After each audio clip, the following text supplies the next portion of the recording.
Welcome to our continuing series on the prophets. This one is week 4. Huge gratitude to Sammy, who came last week and spoke about Hosea. I think he did a great job speaking about that book. This morning, I want to move to another of the prophets, and I have titled this sermon, The Sheep Farmer from Tekoa.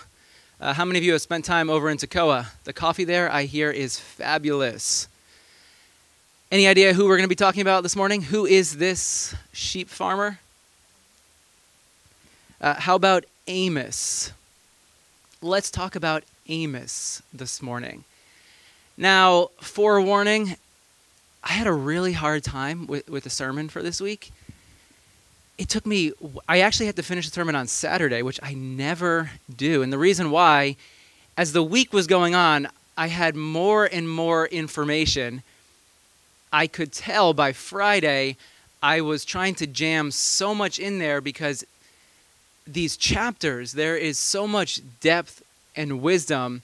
And if you have 30 minutes okay, I know sometimes I go longer, but if you have 30 minutes to talk about one book or one scroll that's in the Bible, you just want to pack in as much as you can because there's so much there.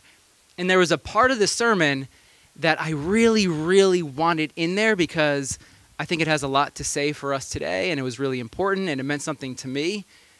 But as I put it to the side on Friday, I realized, all right, I have to cut that entire part of my sermon. So I cut half the sermon. It's like it'll be on my B-side, I guess, at some point. And I wanted to make this as simple as possible for us, because sometimes you can make things really, really complicated, and you miss the point of what's happening or what's written down, and I didn't want to miss the point of Amos. So a lot has been cut, and I think I have 30 minutes worth of material for us this morning about exactly the main idea of that which Amos is talking about. So I come to you this morning with a bit of sadness in my heart because I cut, as Stephen King says, I cut my darlings. That's his advice to writers. Don't be afraid to kill your darlings. You have really good ideas, but you have to leave them on the cutting board. Otherwise, you'll just go on and on forever, and I know we've already lost an hour this morning. There's my intro for us today. Welcome. Greetings. Amos. A little background on the book of Amos. The prophet Amos, he prophesied during the final years of the northern kingdom of Israel. This was right before the fall of Israel, which we're talking about Israel, the northern kingdom. At this time, Israel was divided into two parts. You had the northern kingdom, known as Israel, and then the southern kingdom, known as Judah. Amos prophesied to the northern kingdom sometime before 722 BCE, because in 722 BCE, you all know what happened, right? The mighty Assyrian Empire came and conquered Israel and deported some of the people out of their land, relocated them throughout the Assyrian Empire. Amos comes to the northern kingdom and he prophesies doom. Doom. You are about to be destroyed. Now Amos, he's the first prophet whose messages were collected into a scroll. You might say that Amos is where this all began. We have prophets who came before Amos. You have Elijah, Moses. They didn't have scrolls. Amos would have been the first prophet who people were like, whoo, the things that he's saying, we have to remember them. We have to write them down, collect them, put them into a book, put them onto a scroll so that us and future generations can read these words because there's something really, really important about what it is that he is saying. So when we talk about the prophets, those who have their own book in the Old Testament, Amos would have been the first. Everyone else just copied him. Now, who are his messages directed to? As he said, the northern kingdom. Abraham Heschel, in his brilliant book, The Prophets, he said this about Amos, who prophesied during the time of King Jeroboam II. So the northern kingdom at this time, also called the kingdom of Israel, it reached the summit of its material power and prosperity, expanding its territory northward and southward. Here's a map for you because I love maps. You see that kind of orange color right there in the middle of the map? This is Israel. It had expanded northward into Syria, all the way down into Moab, Then you can see Judah, the other part of the full kingdom of Israel. And then up there at the top in the beige or the brown, you have the mighty Assyrian Empire. At the time in which Amos is speaking, the time of Jeroboam II, Assyria was a bit in decline. This is the reason why Israel was able to expand its territory. Assyria, it wasn't as powerful as it was before, but it was about to become extremely powerful again. This is what Amos is speaking about. Yeah, I see how proud you all are here in the Northern Kingdom. Your territory has expanded. There's money, plenty of money in your bank account. People aren't lacking in things. Prosperity is at an all-time high. The stock market would have been soaring. We're talking the market on this one. I mean, we have a 10-year run. Things are going extremely, extremely well for all those living in Israel. But then Amos comes with another message. Heschel, he says this as well. When Amos appeared, there was pride, plenty, splendor in the land, elegance in the cities, and might in the palaces. Here's how Amos describes it. Amos chapter 6:13. You who rejoice in the conquest of Lo-debar and say, did we not take Karnaim by our own strength? Look at us. Look how strong we are. We conquered all this territory. Look how big and mighty we are. Here's another way to describe life in Israel at the time. You lie on beds adorned with ivory and lounge on your couches. You dine on choice lambs and fattened calves. You strum away on your harps like David and improvise on musical instruments. You drink wine by the bowlful. Some of you know exactly what Amos is talking about. And you use the finest lotions. This is life in the Northern Kingdom. I think I have one more. No, I don't have another. What he's talking about is a life of luxury, a life of plenty, lacking nothing, self-serving living. It's all about us. It's all about me. How much can I accumulate? How much can I acquire? There's indifference to the plight of others. And there's this pervading attitude, nothing is going to stop us. Have we ever seen or witnessed this attitude before? Individually? What about collectively as a nation? We have reached the summit. Things are just going to keep going up and to the right. Nothing could stop us from continuing to grow and expand and accumulate. But then here are the stage directions. Enter Amos, stage right. And here's what he begins to say. Amos 4:1. Hear this. And I love his insults. Hear this, you cows of Bashan. How would you like to be called? A cow of Bashan. Try that one out. One of your friends this week. Hey, you cow of Bashan on Mount Samaria. You women who oppress the poor and crush the needy and say to your husbands, bring us some drinks. Which, Adam, you know exactly what we're talking about here, right? I mean, think about these insults. You cows. You crush, you women who crush the needy. You boss your husband, bring us some drinks. Now, Amos 3:15, I will tear down the winter house, and not only your winter house, but your summer house is going too.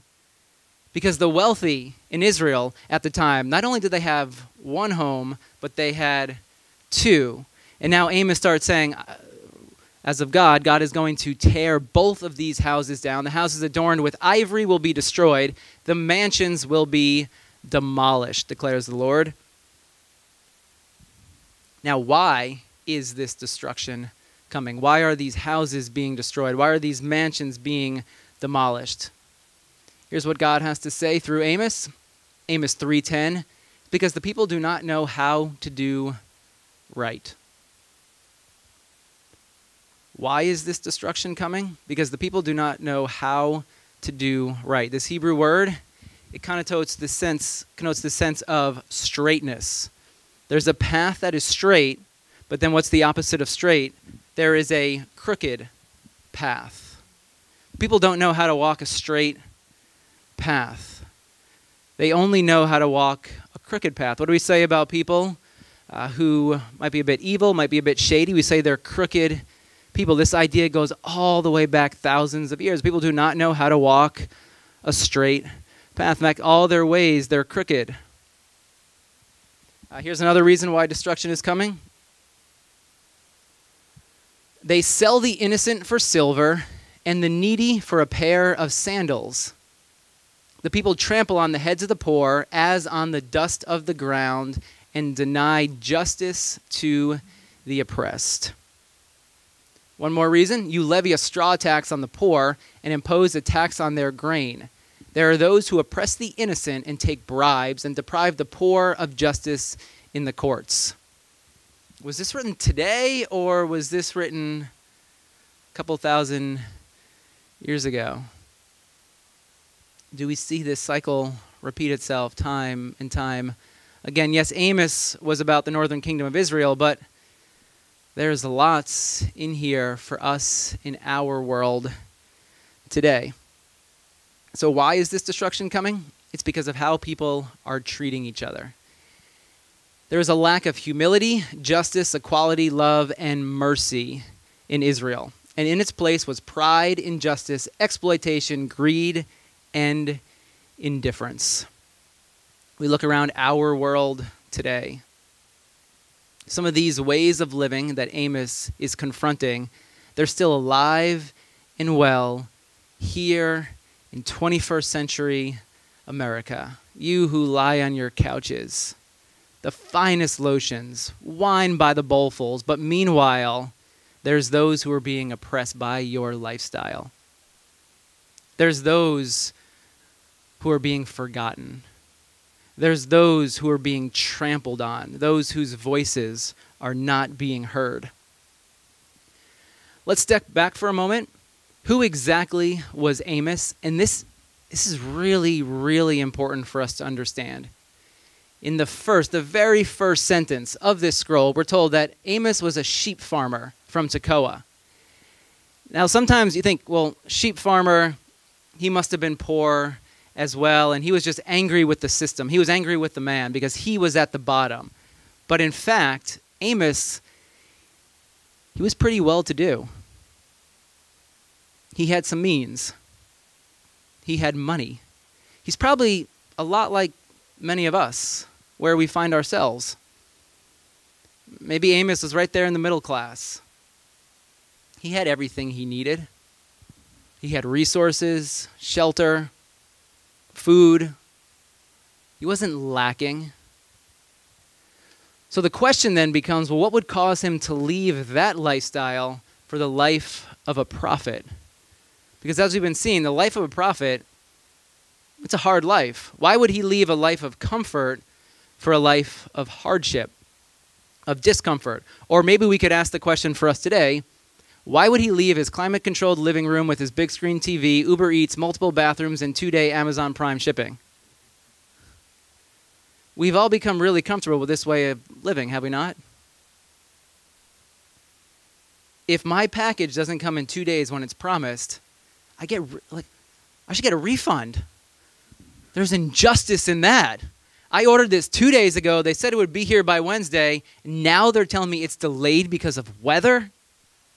What's up with that?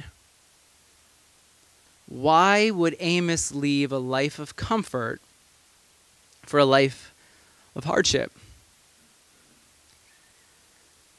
Well, was he bothered by the indifference that he saw? Maybe within himself,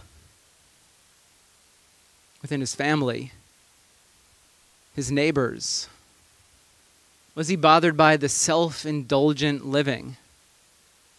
Life becoming all about us, ourselves, what we can get, while forgetting those at the bottom, or not caring about how our lifestyle might be affecting others. Was he bothered by the widening gap between those at the top and those at the bottom? We went through COVID recently, this pandemic. And what's really interesting about this is that those at the top, they increased in wealth. You can look at those numbers, and the minority of people at the top, their wealth increased drastically, while many other people suffered and saw a decline in the little that they already owned. So maybe Amos was bothered because there continued to be this widening gap between those who have and those who don't have. Maybe he was bothered because he noticed that there were those living in his midst who did not have access to all the same resources. Those who lacked power. Those who didn't have a voice to speak up for themselves. And Amos said, I'm going to be that voice. I am going to speak for those who are not given a platform. Those who have no voice to speak for themselves. The question, I think, when we talk about Amos, did the injustice that he constantly witnessed, did it break his heart? Did he come to realize that there was more going on than just simply his comfort? Was he responding to the stirrings of the Spirit within him, where God was revealing to him, there's more happening here? You become very, very focused on your life, and it's really easy to do.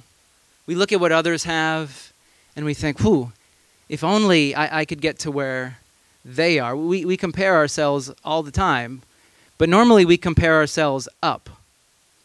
We look at those who have a little bit more than us, and we think, if I can just climb the ladder one more rung, if I can get up there, then life will be good. Maybe Amos was tired of living this way, of comparing himself to those who were a little above him. And instead of looking upward, maybe Amos started looking down a little bit and realized, my life, it's actually pretty good.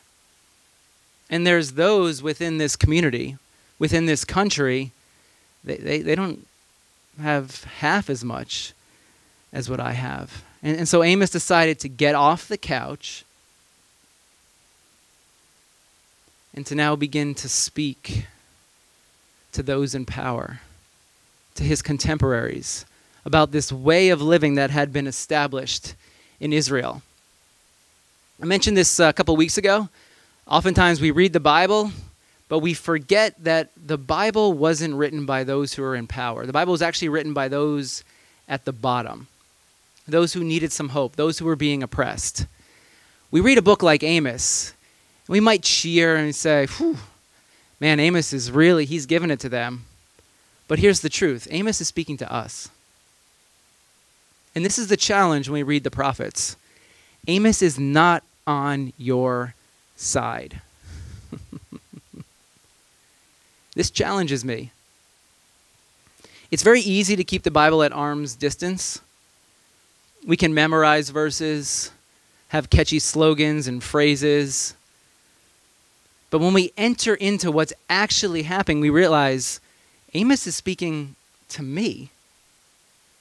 And this deeply challenges me. This bothers me. This is why I don't necessarily like to read the prophets, because it confronts how I'm living my life. It's speaking out about our involvement in the injustice of the world.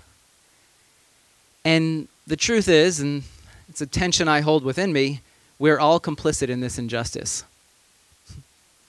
Whether we realize it or not, the ways in which we live creates injustice, expands the injustice, and this happens right underneath the surface.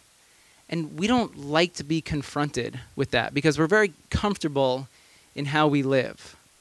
We're very comfortable in the purchases that we make, in the ways in which we choose to structure and organize our life. And so for me, whenever I read these prophets, I'm deeply, deeply challenged. And sometimes I don't really know what to do with a book like Amos.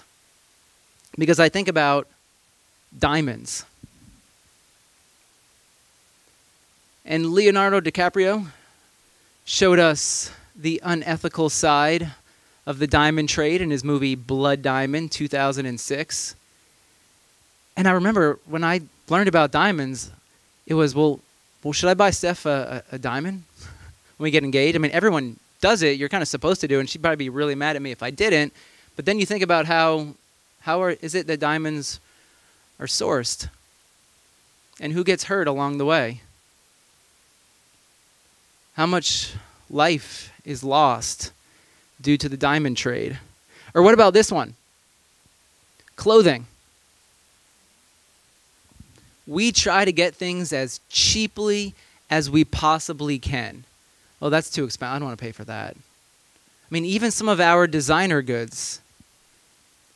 Do we know who makes our clothes? Yeah, where do the clothes that we have on right now, where do they come from? Who's making them? Are there fair wages for those who are making our clothes? Are children making our clothes somewhere else in some factory, buried in the dark without lights? I mean, I read a book like Amos and I think about all this stuff and I'm like, oh man, the ways in which I live, wow, I'm complicit in this system. I'm continuing to keep this system going. What about this one? Chocolate. I mean, this is the big one, and we all like our chocolate.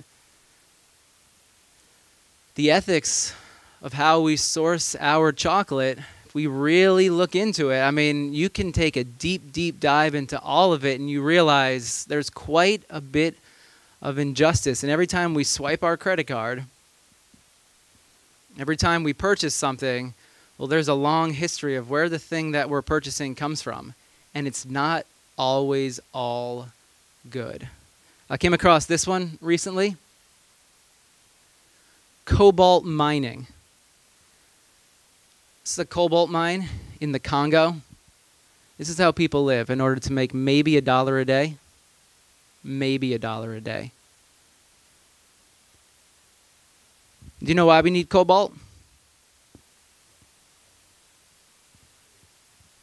We need our rechargeable batteries for our phones, our cars. The cobalt trade.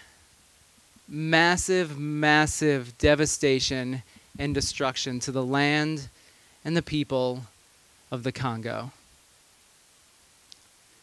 So I read a book like Amos and I'm like, whoa, he's speaking to me.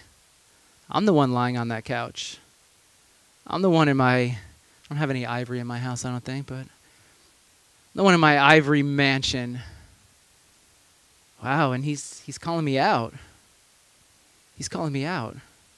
And I understand this gets really, really heavy, and the more you look into it, you can go two ways. You can become really, really overwhelmed by all of it, and you can fall into existential despair. Or you can become really, really cynical about the whole thing, and you can say, well, whatever. My actions will not change anything. And so instead of thinking about it or trying to make a change, we revert to this. We numb our conscience. Oh, look, there's another streaming service that's coming on. I guess I'll have to subscribe to that one as well. It's only my 11th streaming service. Or we go here. We doom scroll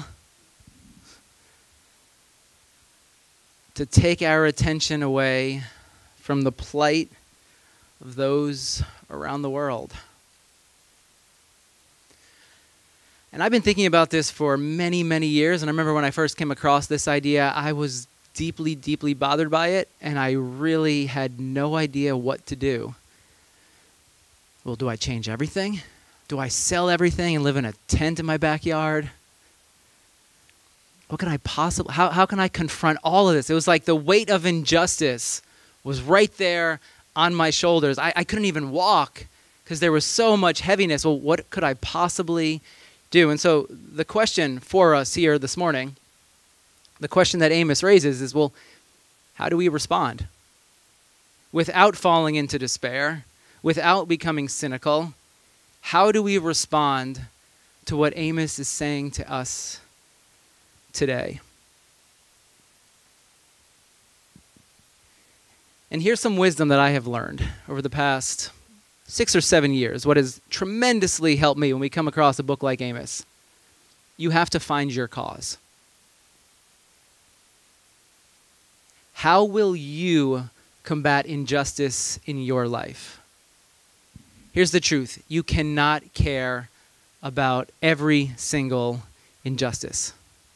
You can't carry the weight of all of it.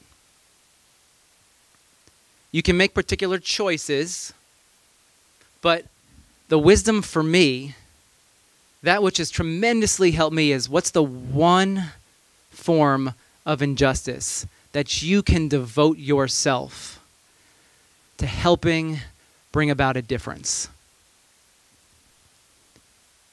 We all know who this is. What was his cause? What was he fighting against? Against racism. In his famous "I Have a Dream" speech, guess who he quotes? That sheep farmer from Tekoa. Amos 5:24, "Let justice roll on like a river, righteousness like a never-failing stream." Now I get it. MLK is a bigger-than-life figure. So you look at him, you're like, well, that's great for him, but I'm no MLK. Here's one of my friends, Wayne Francis. He's a pastor actually in Mamaroneck. And we're actually supposed to get together tonight. He wrote a book about 2 years ago called God and Race. Great, great book. He wrote it with one of his friends who you can see is a different color than him. He's a white pastor, and the two of them, they got together, they wrote a book because together they want to combat racism, specifically in the church. It's an injustice. They both think it's wrong, and they both think that something should be done about it. So they got together and they wrote a book, and it's helping bring healing and reconciliation. For them, that's their cause. Fighting racism, specifically in the church. Wayne, he's a normal guy like you and me. That's his cause. How do we respond to Amos? What's the thing that really makes your blood boil? Or if you were to change one thing about the world, maybe it's clothing, and you say, you know what, if I could change this, if I could bring awareness to this. I mentioned cobalt mining. There was a book that came out, Cobalt Red, by an investigative journalist. He was deeply bothered by the cobalt trade. So he went deep, deep into it, and then he wrote a book about it. And it's raising all sorts of awareness about how we get our rechargeable batteries and the companies that we buy them from.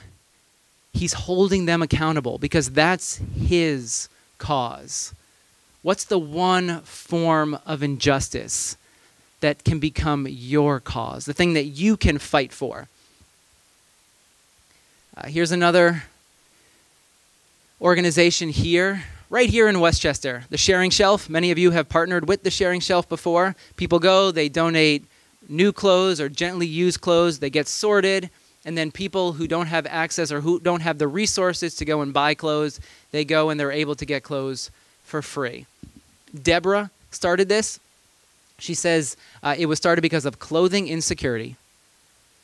She didn't want kids going to school in ratty old clothes while all their friends were wearing these nice new clothes. So she wanted to find a way for those who didn't have the resources to be able to go and pick out brand new clothes so they wouldn't feel insecure about themselves when they walk through school.